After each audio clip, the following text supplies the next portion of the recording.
장애인 인권과 자립.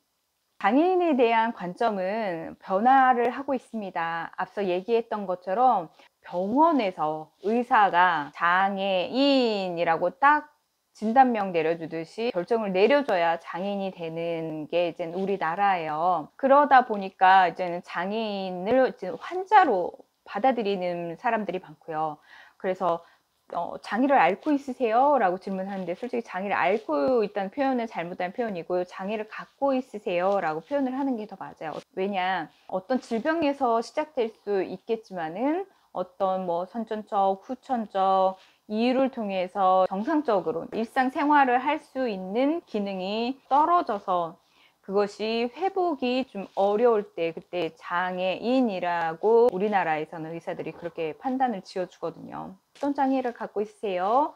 어떤 장애를 앓고 있으세요? 는 다른 거라는 거죠. 틀린 표현이라는 거죠. 얼마 전까지도 그랬죠. 장애인에 대해서 이제는 개인적 모델이라고 해서 재활 관점으로 많이 봤었습니다. 그래서 장애인을 이제는 환자로 바라보다 보니까 환자는 어떻게 해요? 병원에 있어야죠. 병원에 있고 저 병원에 오래 못 있으면은 뭐 시설에 들어가서 이걸 어떻게 해요? 환자니까 치료해야 되고 회복해야 되고 이제 재활 관점으로 이제는 바라보는 게 굉장히 많았습니다.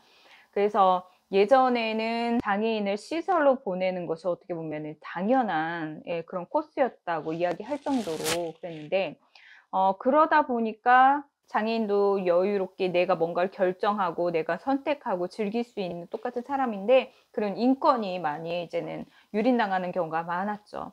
그래서 이런 것을 이제는 바로 좀 인식을 해야 되고 문제점을 극복하기 위해서 관점 자체를 바꿔야 된다라고 해서 나온 게 바로 사회적 모델입니다. 자립생활, 그러니까 재활의 관점이 아니고 스스로도 충분히 생활할 수 있는 자들은, 그런 장애인은 자립할 수 있도록 도와줘야 된다라는 거죠. 앞서 말씀드린 이제는 등산로 말씀드렸던 것처럼 장애 자체를 사회가 인정을 하고 장애를 둘러싼 환경에 관심을 갖고 장애 요인을 제거하는 데 초점을 두자 이거죠. 충분히 환경만 어느 정도 주어진다면은 일상생활도 어느 정도 할 수 있고 직장생활도 할 수 있고 결혼도 할 수 있고 여유롭고 인간다운 삶을 살 수 있다라는 거죠. 그래서 그렇게 만들려면은 항상 우리가 보호하고 치료하고 우리가 대신 보호자가 대신 일 처리를 해주고 도와주고 이게 아니고 그들에게도 금전 관리할 수 있게 알려주고 건강 관리는 스스로 어떻게 해야 되는지, 식사 관리는 어떻게 해야 되는지, 사회생활은 어떻게 해야 되는지 이런 것들을 알려줌으로 인해서 스스로 장애인이 스스로 내가 관리하고 선택할 수 있는 그런 기회를 주자는 게 바로 사회적 모델입니다. 이 사회적 모델로 관점이 이렇게 변화된 여러 가지 계기가 있었는데요. 그 주요 이념에 대해서 꼭 말씀을 드리고 싶어요. 장애인의 자립생활에 영향을 미친 주요 이념이 많이 있는데 그 중에서 5가지를 좀 말씀드릴까 합니다. 첫 번째는 시민운동이라는 것은요, 1980년대 말 정도 이제 미국에서 시민운동이 사회적 소수자들을 통해서 이제는 이루어졌어요. 예를 들어서 이제 성소수자, 그때는 여성도 마찬가지고 약자들이 우리도 인권이 있다, 우리를 무시하지 말라 하면서 이제 시민운동이 이루어졌죠. 그때부터 여기에서 약자인 장애인도 장애인의 목소리를 내기 시작을 했습니다. 그래서 우리도 사회적 약자, 소수자들도 권리가 있다. 우리에게도 다양한 권리를 달라라고 이제 시작한 것도 영향을 미쳤습니다. 그리고 나서 이제 소비자 운동이에요. 소비자 운동. 요즘에 뭐죠? 고객 만족, 고객이 중요하다라고 얘기하는 것과 이제는 똑같은데요. 예전에는 생산자 위주였죠. 1980년대 이전만 해도 어떻게 만들어주세요 뭐 이런 거 필요 없이 그냥 만들어주기만 하면 이제 다 팔리는 그런 거였는데, 이제는 어느 정도 풍족해지고 그 다음에 그러다 보니까 소비자들이 이제는 목소리를 내기 시작했죠. 이거 말고 이렇게 만들어주세요. 전 이런 게 더 필요해요. 이런 식으로 소비자의 목소리가 커지면서 소비자 운동이 이제 발생을 했죠. 거지. 장애인도 마찬가지로 요즘에 좀 많이 화두가 되고 있는 이슈 중에 하나인데, 장애인에게 도움이 된다고 장애인 보장구를 지원해 준다던가 여러 가지 지원을 해주는데, 근데 정부 차원에서 똑같이 지원을 해주지 말고 장애인이 필요한 것은 장애인이 제일 많이 안다, 그냥 무슨 선심 쓰듯이 막 이렇게 지원을 해주지 말고 이 장애인이 뭐가 필요한지 장애인이 결정을 해서 이걸 지원해주면 좋겠습니다. 그럼 자부담 통해 가지고 구입도 하고 활용할 수 있는 이런 것들이 이제는 필요하다는 목소리가 커지고 있죠. 그래서 이런 소비자 운동이 장애인의 자립생활에 영향을 미친 요인입니다. 그리고 탈의료화. 아까 제가 말씀드렸죠. 장애인을 이제 환자로 보는 그런 시각이 많았다고요. 그런데 그러다 보면은 시설에 가야 되고 인간적인 생활을 할 수 없기 때문에 고쳐야 될 대상이 아니고 똑같이 인간다운 삶을 살아야 되는 사람이다. 그런 식으로 이제 바뀌게 된 요인이 바로 이제 탈의료자입니다. 자, 그리고 역량 강화가 영향을 미쳤습니다. 그리고 역량 강화. 사회적 약자들에게 계속 지원만 한다면 어떻게 될까요?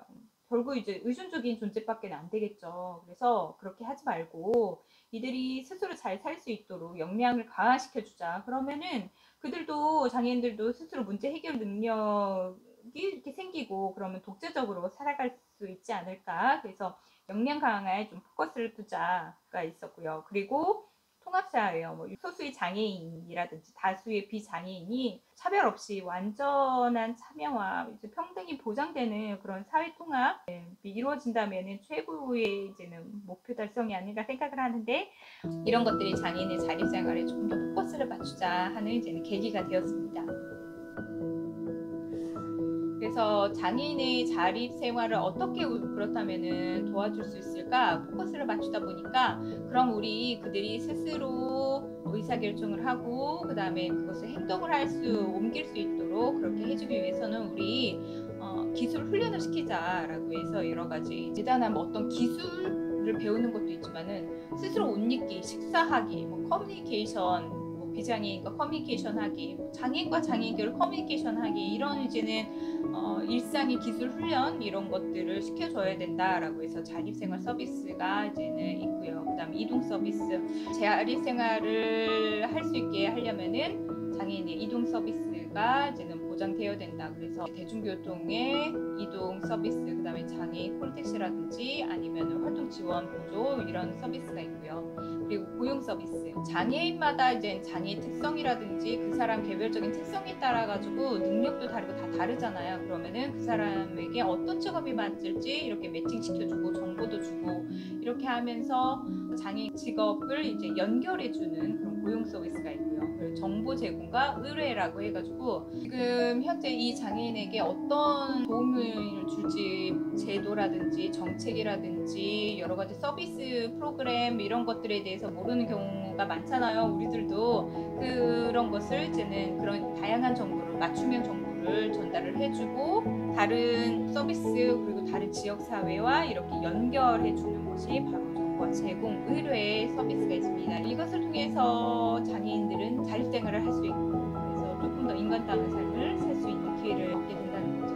그 중에 하나, 이 고용 서비스, 이게 바로 우리 직장 내 장애 인식 개선과 밀접하게 관련이 있습니다.